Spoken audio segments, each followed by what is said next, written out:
There we go.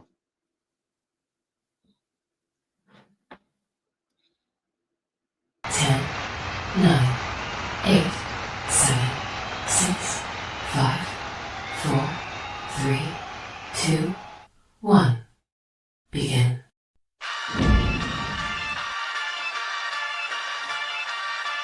In the city of Philly, where the birds take flight, Eagle swag on the rise each and every night. Tone and Markus got the scoop ready to ignite. From the lanes of South Street to the Broad Street lights, dashing like a running back, hitting every play. Fly guys in the zone, never led astray. Talking touchdowns, talking game day. Huddle around the mic, hear what they gotta say. I like an eagle soaring in the sky. Tone and Markus always standing by, bringing the heat, call it do or die. Philly squad, hear the battle cry. Fly like an eagle soaring in the sky. Tone and Markus always standing by, bringing the heat, call it do or die. Philly squad, hear the battle cry.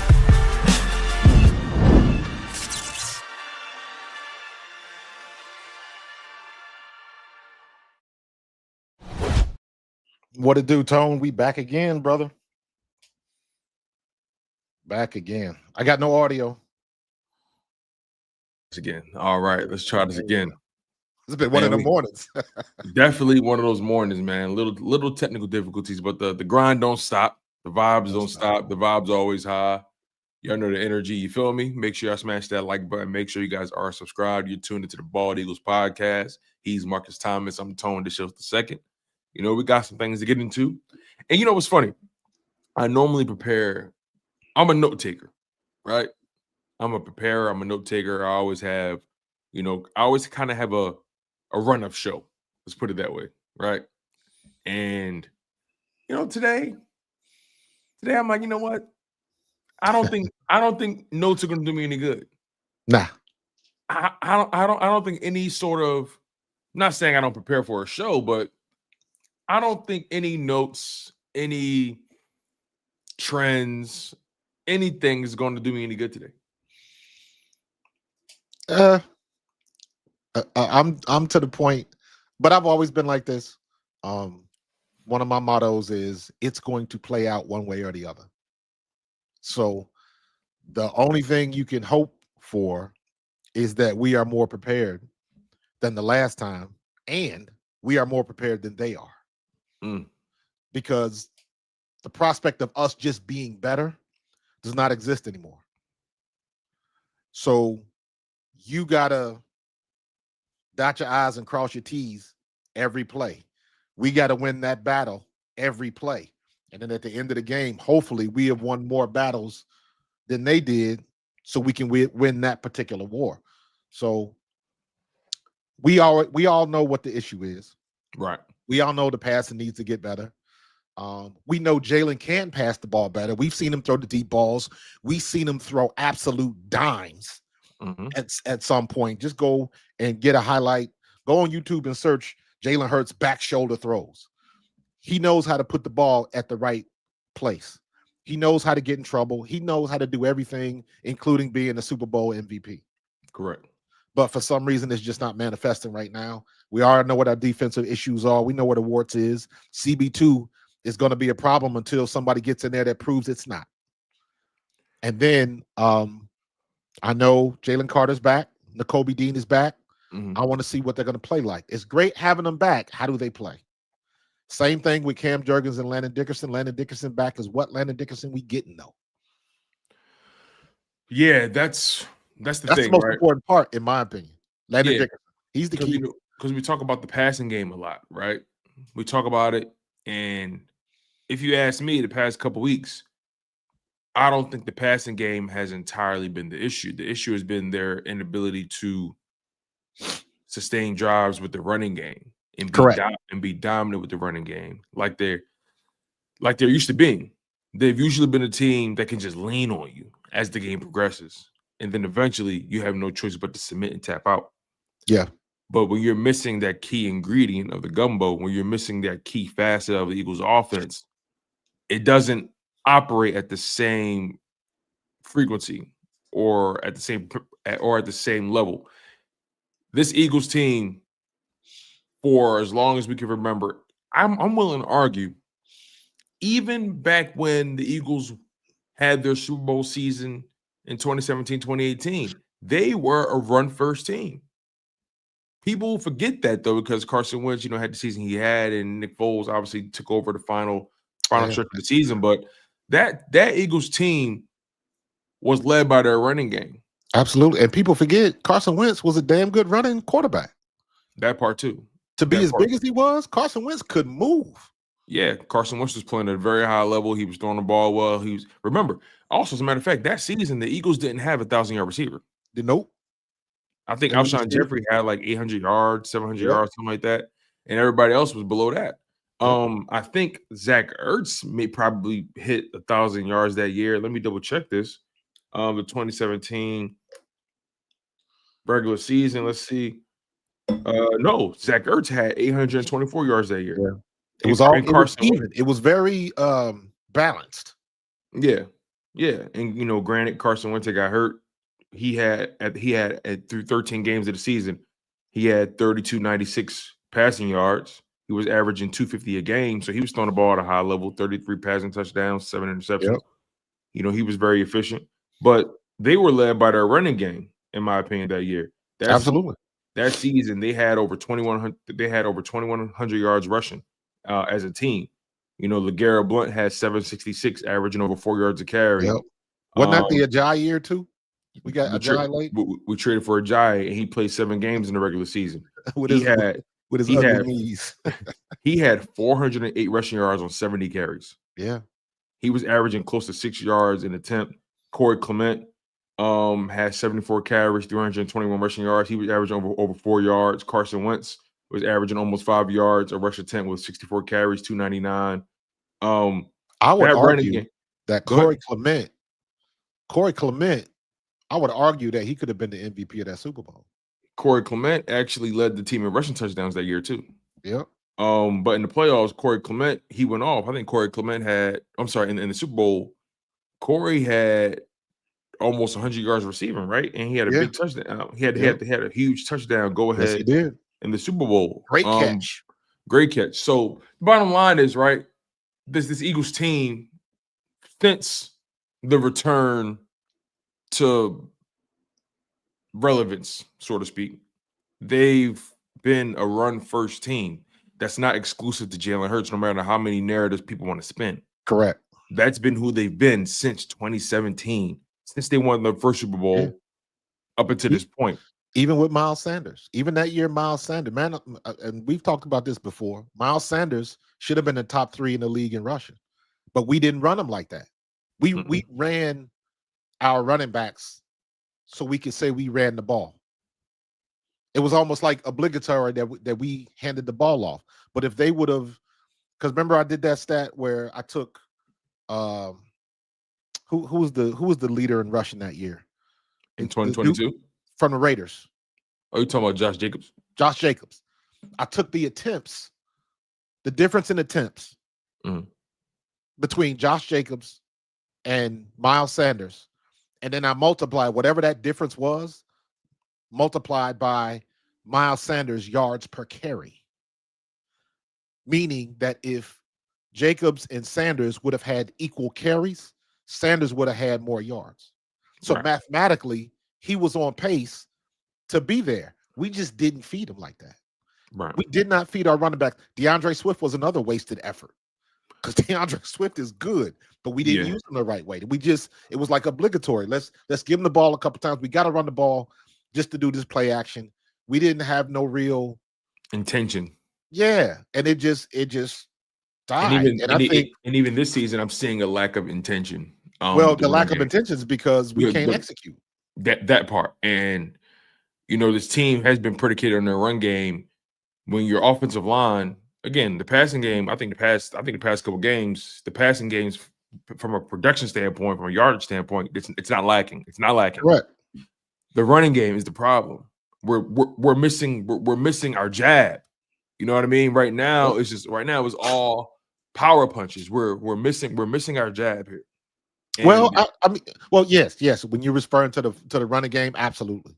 Because think about this: as bad as everybody says we are playing right now, you realize Jalen Hurts has had 3 games, I think 2 games, where at the half he only had like maybe 1 or 2 incomplete passes. That's happened yeah, twice. I know the one game he only had 1 incomplete, and I think the other one it was was it like was it, 14 it or was the Dallas 16 or something game. like that. It was the Dallas game. It was the Broncos game, and it Yeah, was the Giants game. the Giants game. So he's been efficient. So the passing game has not been as bad as people want to make it out to He ha- be. And then when you look he at hasn't everybody else, he hasn't then when turned you the look at ball over. Josh Allen, you look at Justin, you look at Aaron Rodgers, Baker Mhm, Mayfield, you name the other quarterback. It doesn't matter. Dak Prescott, name the other mhm. quarterback. Everybody has had bad throws. Dak Prescott missed CD Lamb that would have sealed the game for Dallas here in Philly. So, and I'm saying that not as an excuse, but as a Mhm. matter of fact, that all the quarterbacks everywhere in between are missing throws or throwing picks at the wrong time. People trotting out here that Baker Mayfield is playing at the MVP level. Yeah, and he also threw a pick to lose the game against us. So everybody's getting a turn. Jalen's woes and his warts are not that bad. He's not throwing the ball. He's not turning the ball over. He was bound to throw a pick. Yeah, And when that's the law of averages. there's law of averages. And when you think about the play that actually was the interception, is the play that we've been running all year with success. The only difference was the man named AJ Brown was not at that spot at that particular time. And Jalen Hurts threw probably one of his worst balls Worst of the game. balls. It should have been out. If that ball is between the sideline and Jahan Dotson, he either catches it with a toe drag or it's incomplete. Simple as that. And on to the next play, and we scored 3 of 7. Yeah, So it's not as Jalen bad as Hurts. people think. Stop feeding into what they say on the radio because it's not that bad. Yeah, So he has 3 games. Jalen Hurts, that is. He has, through 6 games played, he has 3 games of a passer rating of 100.8 or more. He has 5 games of a passer rating with 94.2 or more. So he hasn't been a bad quarterback this season. no, He hasn't. He's protected the football. He's been efficient. Were the passing numbers explosive the first couple weeks? Not necessarily. It wasn't necessarily explosive against Tampa Bay as well, but he started off hot in that game. Second half, things got cold. got cold. But he has 3 games on the season of 226 passing yards or more. And he has 3 games of 152 passing yards or less. So I don't think he's been awful passing the ball. It's misleading. Yeah, it's just And spots. It's It's spots. just spots, and it when it happens, it just looks bad. Yeah. Yeah. Yes, we And make more of it than it should be, but the optics of it just aren't good. yeah. And again, I'm seeing our guy Michael McLean here. He's saying it's Hurts decision making. When was Hurts decision making a question? With the Giants up until the Giants game? Like, it's just we allow these narratives to take over our emotions. And again, the passing game was wacky the first handful of weeks. Past couple weeks, it hasn't really been the biggest issue. I think execution in the running game in particular, poor offensive line play has been the problem. But I haven't had a problem with Jalen Hurts' decision making. He has 2 turnovers on the season, one being a fumble and one being an interception. And the fumble wasn't even a bad decision. No. The offensive lineman misses block. I think that was when Matt Pryor got cooked by Jerry Verse. Yep, But it's either Matt Pryor or Toth. That's where the pressure's coming from. yeah, so I don't think Jalen Hurts' decision making has been the biggest issue. I think what happened in the Giants game is being a tick overblown. Again, you can't throw that interception, and you did miss Devontae Smith. Those things happen in a football game. The only difference is they lost. Yeah, Chris, I would Chris 3K says, disagree a little, coach. Not so much Jalen struggling. It's the talent around the offense and the fact that it's 30th. That's a problem. The reason why it's a problem is our center and our guard are having a hard time blocking because of injury. And like I said the other night, we still have an issue with our tight ends blocking efficiently. Mhm. So when you put all those things together, I don't necessarily see Jalen struggling. And also, when you're constantly having a tale of two halves as a team, not at the quarterback position, as a team, that's why I don't look at Jalen Hurts funny, because it'd be different if everybody was on point except for him. It's not the case. It's been a tale of two halves for everybody.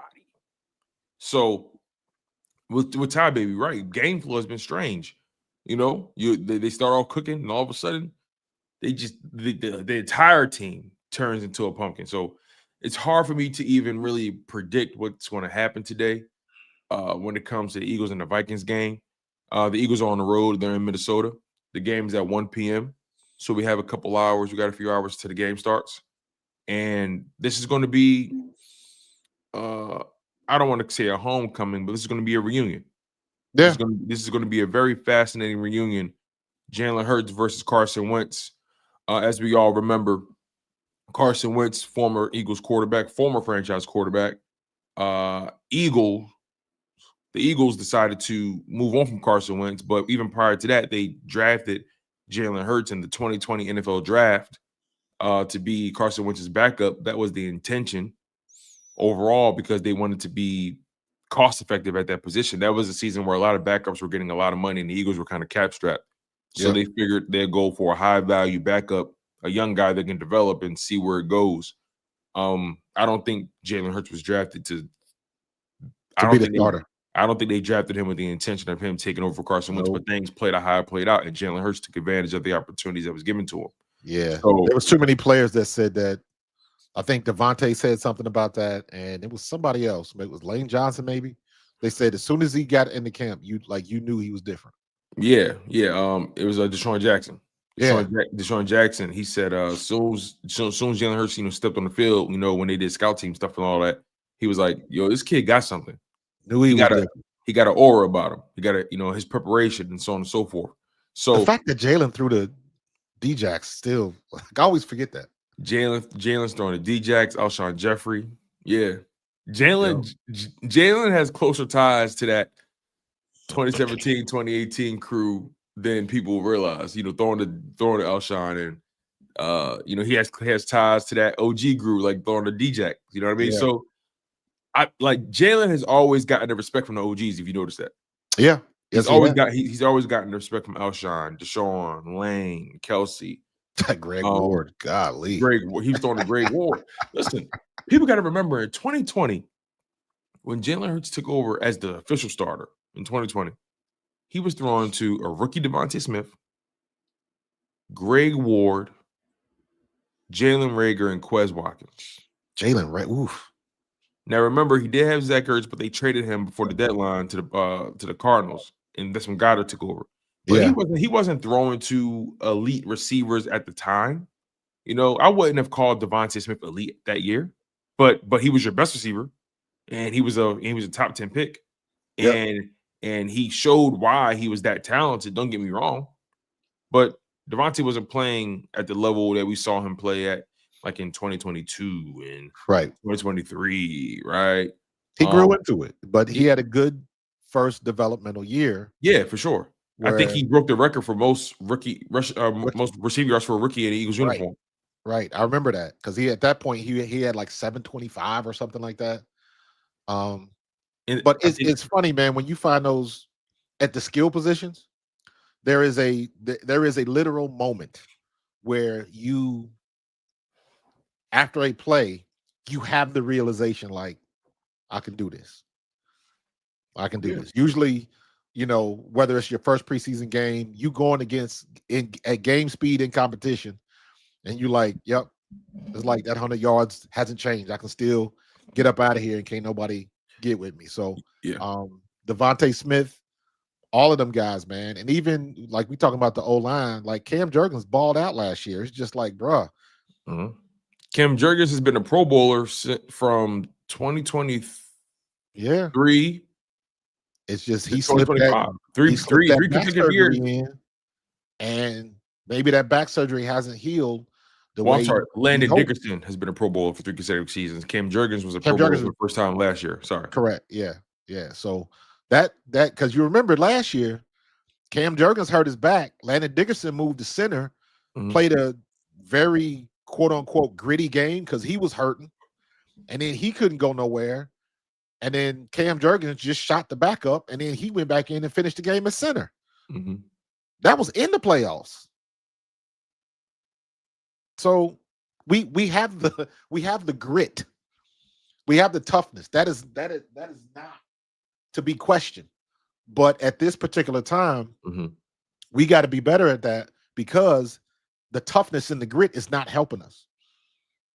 Because essentially it's next man up, and the starters, sometimes they say, "Hey, I'll take 75% of this person because that's better than anybody else."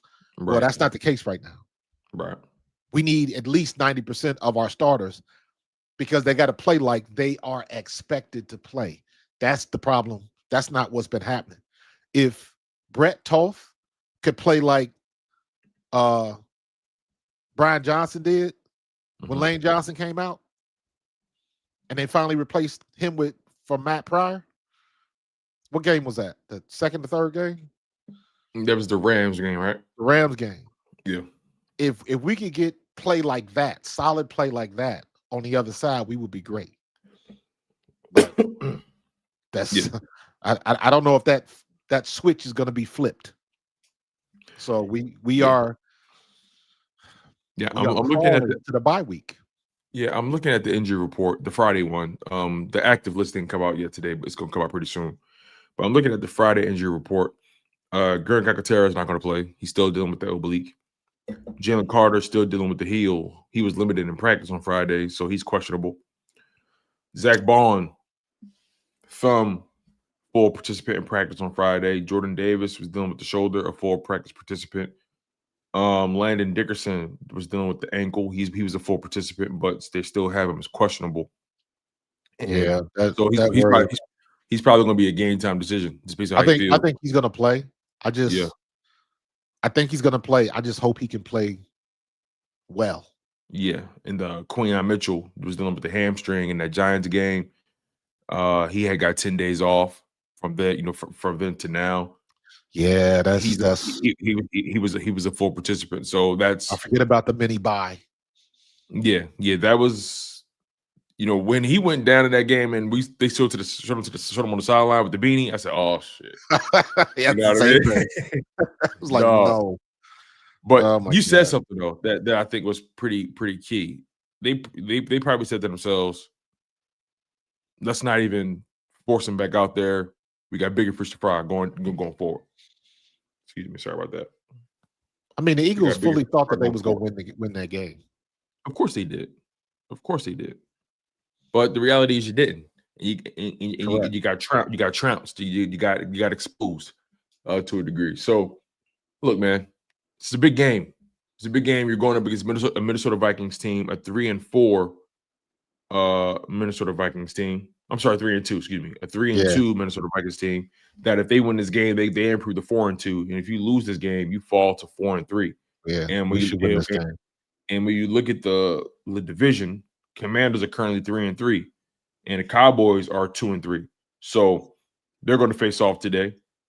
If I had my preference, I would want the Cowboys to win the game today, so both teams stay in that 500 or below range. Right. Commanders can fall to 3-4. Dallas can improve to 3-3-1. Giants are 2-4. So if they win their game today, they'll improve to 3-4. If they lose, they fall to 2-5. And we go back, or the Giants come here next week. And I fully expect them to fall to 2-5. They got the Broncos this week on the road. So I fully expect them to fall to 2-5. We'll see how that goes, though. But I think this game is a must-win game for the Philadelphia Eagles. At this point, you got to watch your own play. You can't pay attention to what's going on to everybody else on game day. You got to take care of business. You got to win this game. It's going to be tough, though. That should always be the case, though. As far as what happens in the locker room. That is always the case. Like, don't worry about what's going on outside. Control what you control in here. This is the only thing that matters. We should not lose this game against Minnesota, and we damn sure should not lose that game next week. What? See, you say should. You say should, right? What leads you to say should? What is it that the Eagles are doing that the Minnesota Vikings either can't account for or are struggling with? What brings you? I don't know if that's confidence, but it sounds like that's exactly what that is. Because if all things being equal, I still think we are a better team. We have warts, so do they. But because of the status that we have, they're all right defensively, though. They're pretty good defensively. So are we. We got one gap. Yeah. And with that one gap, we still 4-2. You know what I mean? And let's be real, the losses, the only game where I'm looking at the defense with the side eye is the Giants game. Other than that, defense has held up their end of the bargain. And I agree with you with the lack of the run defense. Yeah. The defenses came up and kept the people out of the end zone. It's all about if the offense was scoring points at a normal clip, not lighting it up, but at a normal clip. Oh, they'd be 6-0. Correct. So they'd be 6-0. I look at it from the standpoint of these are the guys, the Eagles. We in film session looking at these games like rubbing you, like face palming, like, dude, how did this happen? Like, ain't no way they should have did that to us. Yeah. And that attitude still prevails because I still think on paper and on turf, we are still the better team. Right. But when it comes to execution, that's where we're lacking. That's where we're lacking. The execution of, Jalen, you got to put just a hair bit more air under that ball so AJ can get under it. You got to hold that block or at least get a piece of that edge so Saquon can get inside and get positive yards. Like, those are the things we have to put together as a team. It's not like we are, we got to get on the same page. We on the same page. We just not executing. So that's what they got to do. And when you watch the Vikings, they got their issues too. They got problems too. You saw what happened the last time Carson Wentz started. He had his issues too, running around, not staying in the pocket, all of that type of stuff. But regardless of all of that, the same things, the same rules still apply. If the defense gets a good rush, you got to get your hands on Carson Wentz and get him to the ground. That remains the same for any quarterback we play, for anybody. So you want a different result, but how you go about it is exactly the same. You have to execute when the defense get their hands on the ball, because Carson Wentz is going to throw a pick today. But the question is, are we going to, as a defense, going to catch it? Because how many have we dropped now? Oh, yes. That's the question. Are they going to catch it? And is the offense going to capitalize off of it? Opportunities, man. Opportunities. Who makes the most of those opportunities at the end of the game? You can count them up. How many picks did we drop? How many picks did they drop? How many blocks did they sustain that sprung their running back? Or, how many great catches, good or great catches did your receivers, make? Different things like that. So it's always the same. It's just the team that executes better on that particular day. They don't have to be the better team. Execute in the key moments. It's all about execution, bro. All about execution. And right now, I'm looking every play. I'm looking at our center and our left guard every play. Yeah, because they're clearly not getting the same push right now, and I don't know if there's just a point in the season where guys just, I don't know. I've always been under the mindset in the football season, you don't get healthier. Agreed. You maybe you make the necessary adjustments to compensate, and you start winning because of that, but you don't get healthier. I don't think Cam Jurgens' health or back situation is going to get better. I don't think whatever Landon Dickerson's dealing with is just going to get better. It's just going to be about managing. But can they make adjustments? Can Jeff Stoutland and those guys make the necessary adjustments to where those shortcomings aren't necessarily liabilities on game day? That's the challenge for the Eagles right now. I don't think I think they've still yet to figure out how to use this offensive line when they're not just mauling guys. Can they technically become more dominant? Correct. Because we So- still, like, even right now, looking at our defense, you already know what Minnesota's going to do. Get the ball in the hands of Justin Jefferson. And if Minnesota's been watching any type of tape, they're going to put Justin in motion, and Addison, they're going to place them at cornerback 2, whoever is playing there. Doesn't even matter. And if we do decide to either play man or zone match with Quinyon Mitchell following around Justin Jefferson, that leaves us vulnerable somewhere else. So any way you slice it, we gambling. What that does is that puts the pressure on the defensive line. Jihaad, wherever they playing you, young fella, or you got to play some ball today. Jalen Carter, you ain't been the same since Spitgate, bro. Yeah, but Baldy ain't been pulling his punches on him lately either. Nah, you got to come correct, man. It's like you done already shown the flash how good you are, but with that comes the expectation that I need you like that every week. You were the game plan last year. You were the best on the field in a lot of games as a second-year player last year. Yeah. But now you fallen off for some reason. Are you hurt or whatever the situation is? Your production is gone down, and we got to fix that because now we need you. We need you to be the double team again, so Jordan Davis can eat. Yeah, because Jordan Davis has been the best D tackle on the team this year, and frankly, we haven't really, because we expected Jalen Carter to be Jalen Carter, he hasn't been that in totality.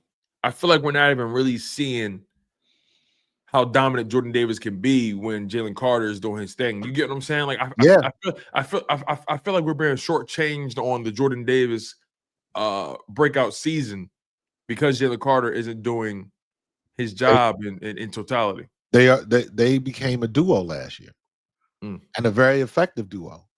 And now when one's missing, because now Davis is playing way more snaps, so that duo can be more. It's supposed to be more effective this year. They should be able to affect the game, for longer stretches. But now it looks like Jordan Davis is the one that's more in shape than Carter.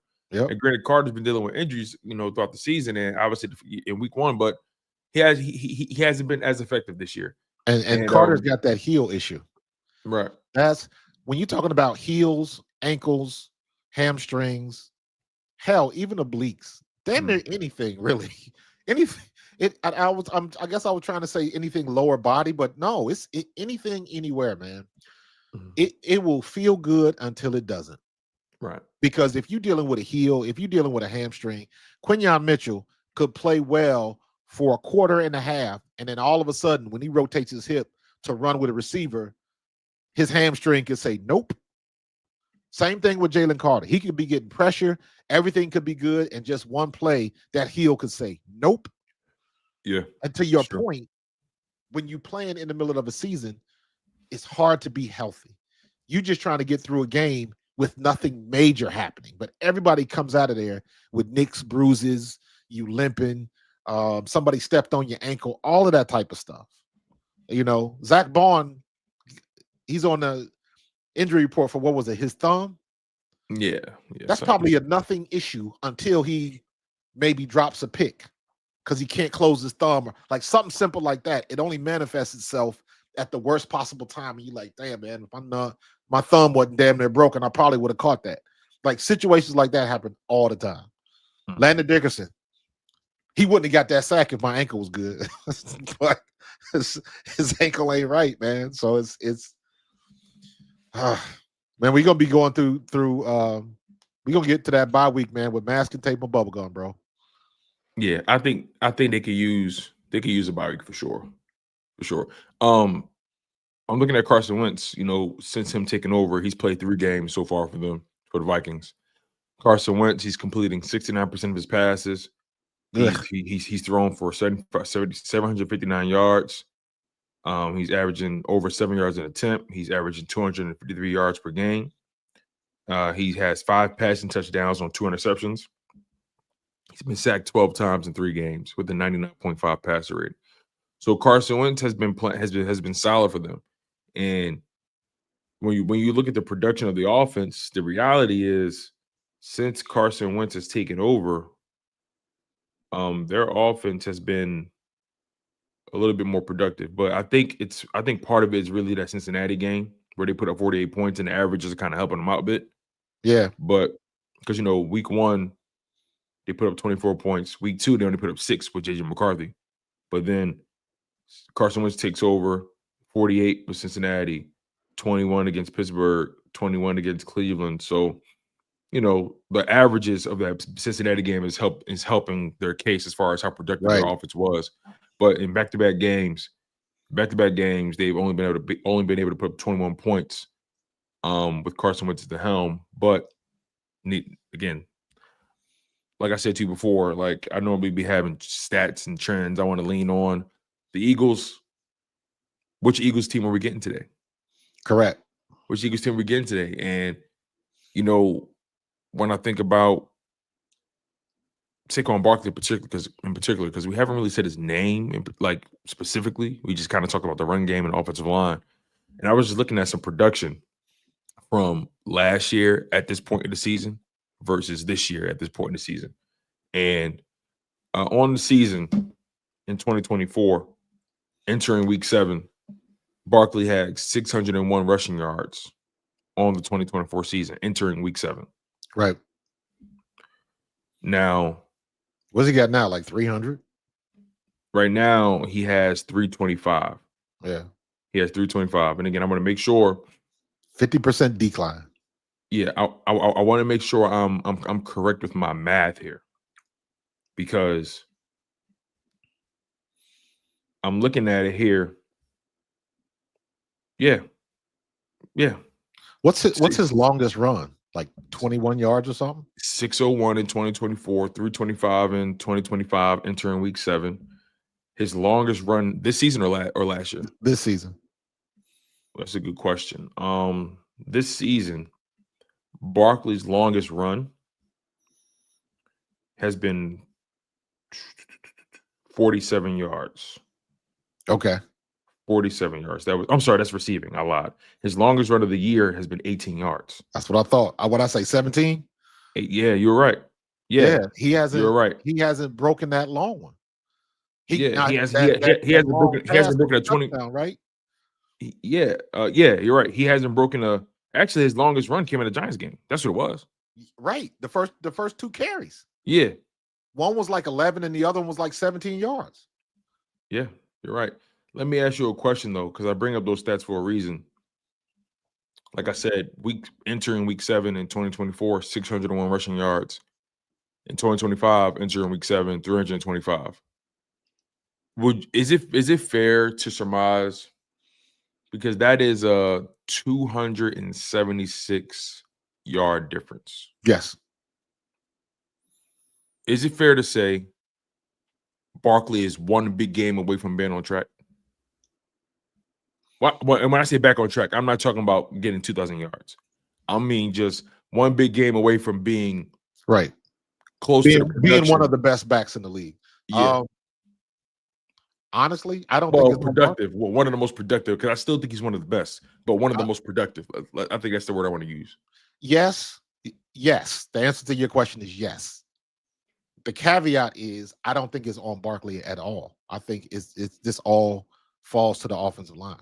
Yeah. So in my opinion, the question is, when is that offensive line going to start blocking like we expect? When are they going to start playing up to, once again, execute? When they're going to start doing that, executing to our expectations? When is our offensive line going to start winning in the trenches? That's where it's happening. I done talked ad nauseum about tight ends not getting the block and one block being one block away. Jordan Mailata said that 3-4 times this year already. And when you look at the film, he is exactly right.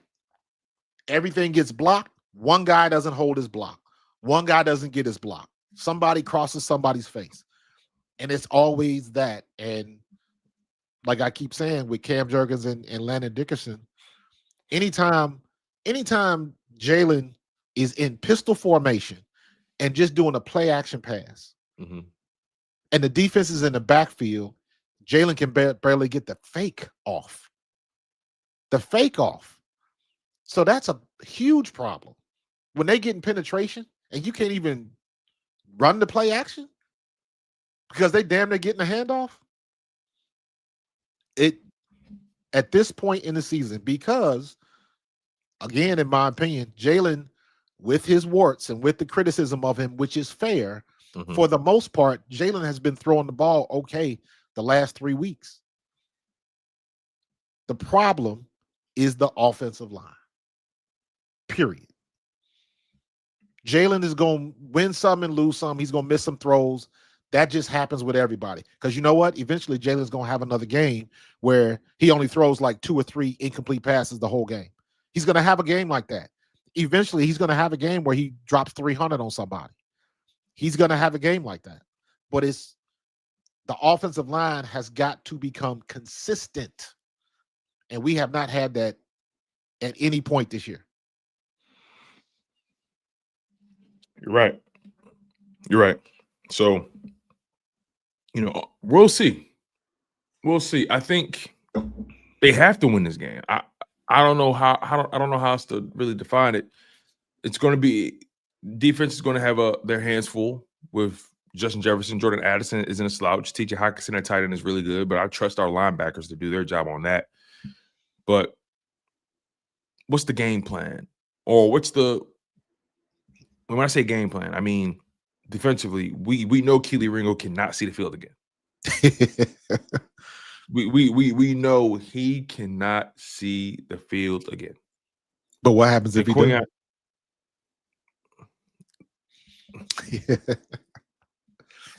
As of right now, it's looking like it's going to be a Quinyon or Dory Jackson game. Here's what I say. Don't talk about what it should be. Deal with what it is. Okay. Well, as of right now, Quinyon and Dory Jackson and Cooper DeJean are your corners, right? And I even went as far as to say, like, yo, if you got to put Coop on the outside and put that rookie Matt McWilliams in the fucking slot, do what you got to do. I need to see somebody with some kind of fire, some kind of youth, some kind of something that's going to shake the table a bit, because I don't know if Dory Jackson. I don't know if Dory is going to be able to keep up with that young boy Jordan Addison, man. I don't know. It's going to be tough. Look at James dropping bars. Was hearing all season that Jalen Hurts was him, so Jalen Hurts needs to play like him. I don't disagree with that. But what I will say, this is the caveat I will say with that. You are not wrong, but keep that same energy for everybody else. That, to me, that's where people fail. Keep that same energy when Justin Herbert throwing picks, and Josh Allen, the league MVP, barely getting by games or losing games. So, you are not wrong, but keep that same energy for everybody else too. Yeah, I agree. I mean, this season, there's no one, in my humble opinion, who's completely separated themselves from the pack from a dominance perspective. There's no one I'm looking at in this league who still today, with everything that has happened this year for the Philadelphia Eagles, there is no reason why we can't get it together, take over the playoffs, and get back to the Super Bowl. Because to your point, I don't see any team. There is no team in this league right now. The parity is at an all-time high. There is no team right now who is dominant, in my opinion. It ain't the Chiefs. It ain't us. It ain't the Chargers. It ain't the Commanders. It ain't the Raiders. It ain't the Broncos. You can't name a team that's just like, oh my God, they are just hands down above everybody else. Yeah, real Not quick right though, now. I want to make a correction, by the way.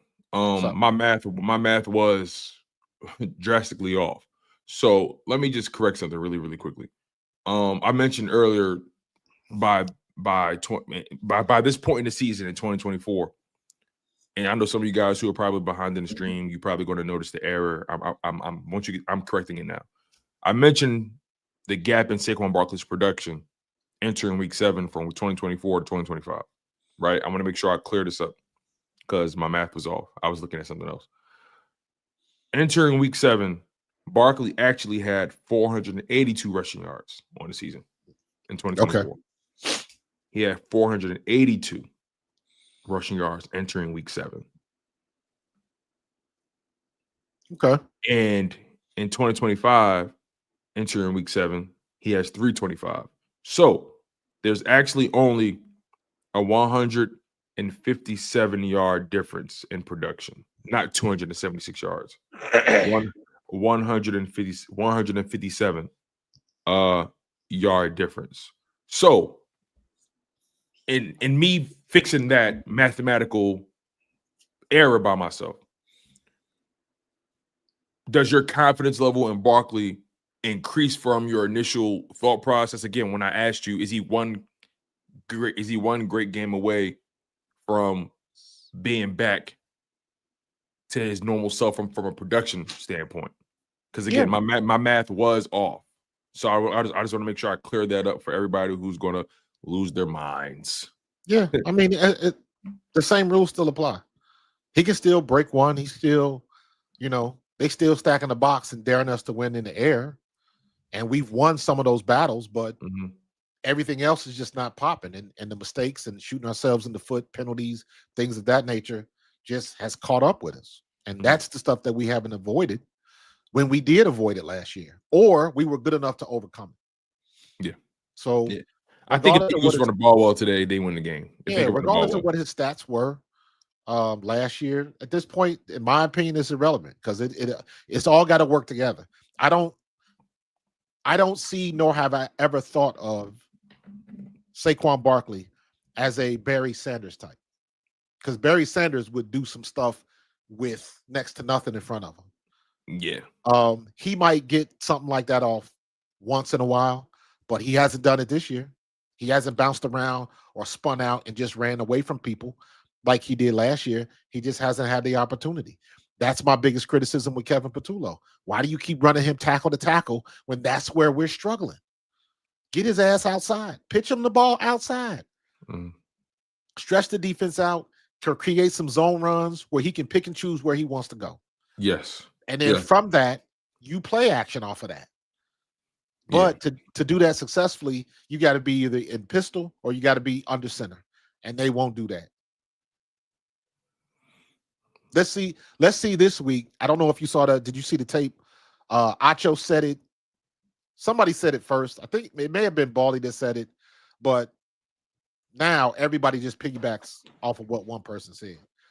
And I think Acho did his little thing and was like, they only run the ball when they're in pistol or when they're in the 3-by-1 set.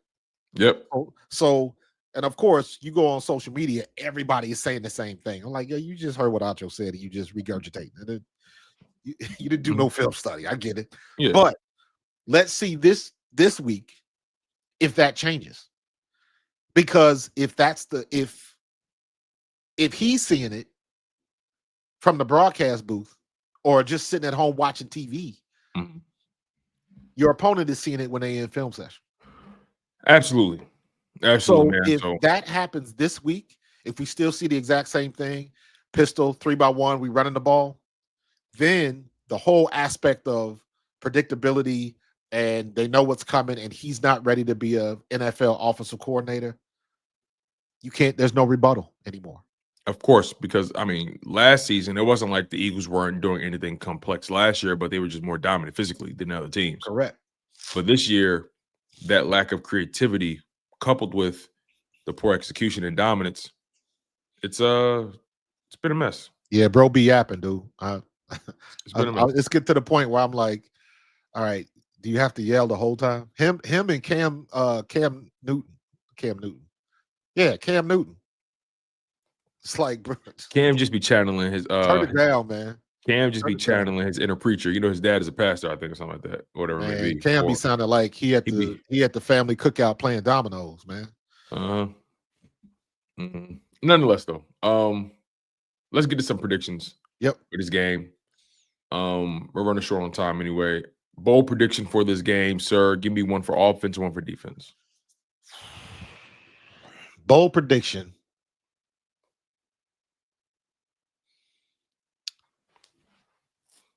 The But if I can defense. The if I can defense get- holds Justin Jefferson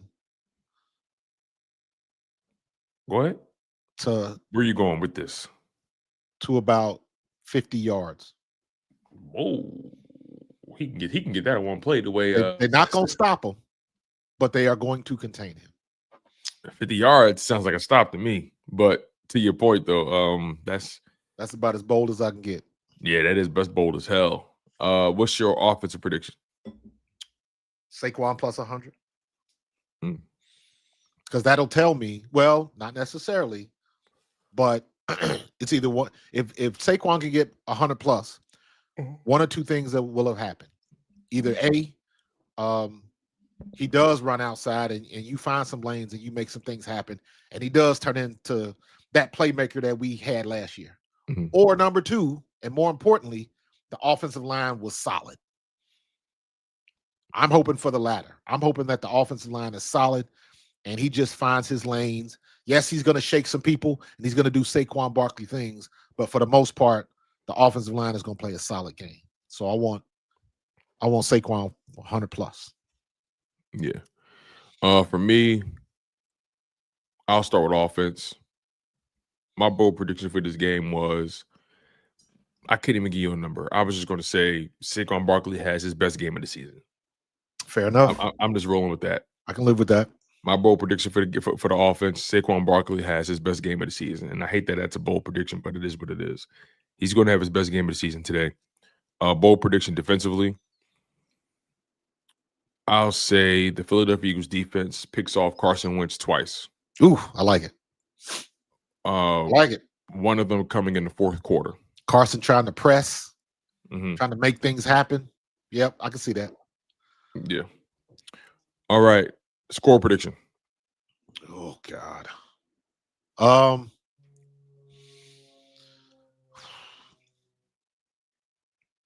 gonna say, damn. I'm gonna say 24-17. 24-17. Yeah. That's reasonable. I'll probably go.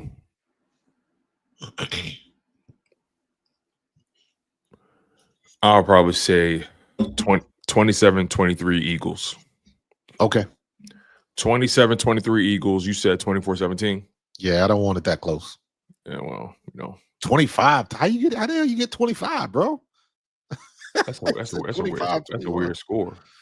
There's got to be a safety or a block extra point return in there somewhere. Yeah, If that's what you're talking like about. But I'm going 27-24 Birds. You going 24-17. Let's hit a couple of these super chats real quick. Yeah, let's do that. Linda says, not predicting the game today. I am sure that the Eagles plan. He will have to see. You and a lot of others, Linda. I ain't mad at that either. Right. Not mad at that. Thank you for the $4.99 super chat. Michael McLean agrees with both of us. Big rushing day today. Go Birds. So, hopefully. Mike, I hope you are correct. I hope the offensive line is up to snuff today. Dub Barbarian, Anthony Jett, 28-17 Birds, Jalen 4 total TDs and a Coop pick. All right, I like that. I like the way you think. I ain't mad at that at all. At all. Thank y'all for the super chats. Yep. Real quick. Let's just do this. Let's just get through these predictions real quick. We're just gonna run through them. For the what is it? Week 7. Let's make our picks so they're on record. We're just gonna go rapid fire here. Gotcha. So, Thursday was Steelers at Bengals. I had the Steelers winning that game. I got that wrong too. I got that wrong as well. Joe Flacco surprised me. Anyway, shame on me for not supporting my hometown. Listen, shame they ain't gave you much. They ain't really gave you much. Who day all day. Rams at Jags. I had the Rams winning this game. Looks like that's the case so far. We'll see where the game goes. They're playing overseas. Yeah, they're playing in London, I think. Rams and Jags. But I had the Rams winning this game so far, so good. Saints at Bears. I got the Bears winning that game. What about you? Bears game. I got the Bears winning as well. Okay. Dolphins at Browns. I got the Dolphins winning. Same. Patriots at Titans. I got the Pats winning. Same. Raiders at Chiefs. I got the Chiefs winning that game. Yep. Eagles at Vikings. We just discussed that. We got the Eagles winning. Panthers at Jets. I think the Panthers beat the Jets. Correct. Giants Same. at Broncos. I think the Broncos beat the Giants. Same. Colts at Chargers. I think the Colts beat them on the road. Colts at Chargers. I got the Chargers winning this. Okay, good. We finally veer off from each other. I got Colts. You got Chargers in that game. I got the Chargers winning at home. Commanders at Cowboys.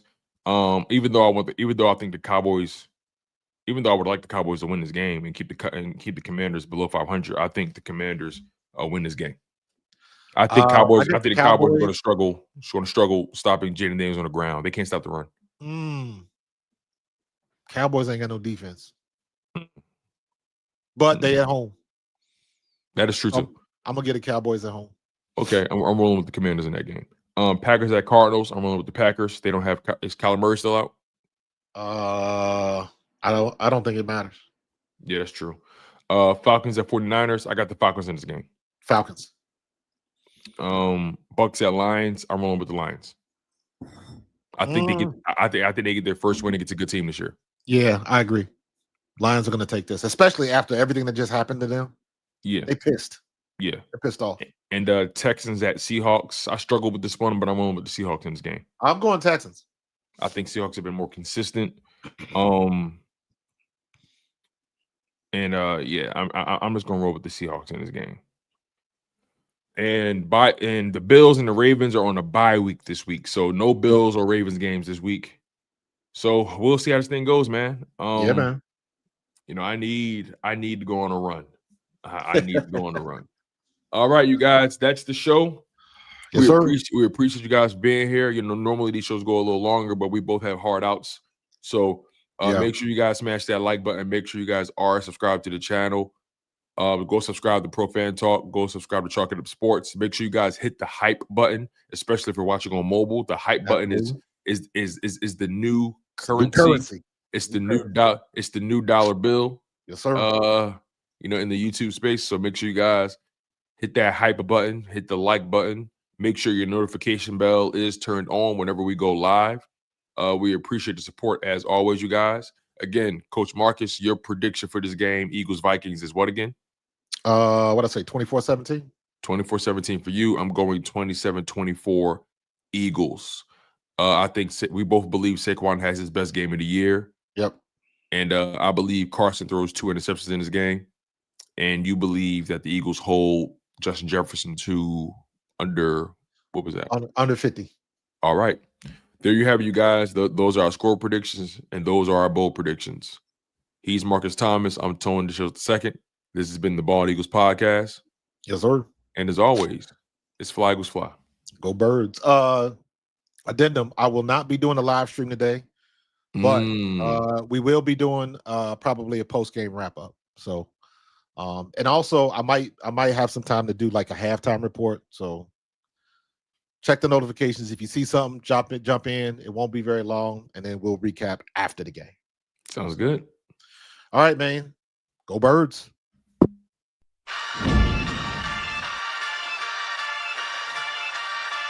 In the city of Philly, where the birds take flight, Eagle swag on the rise each and every night.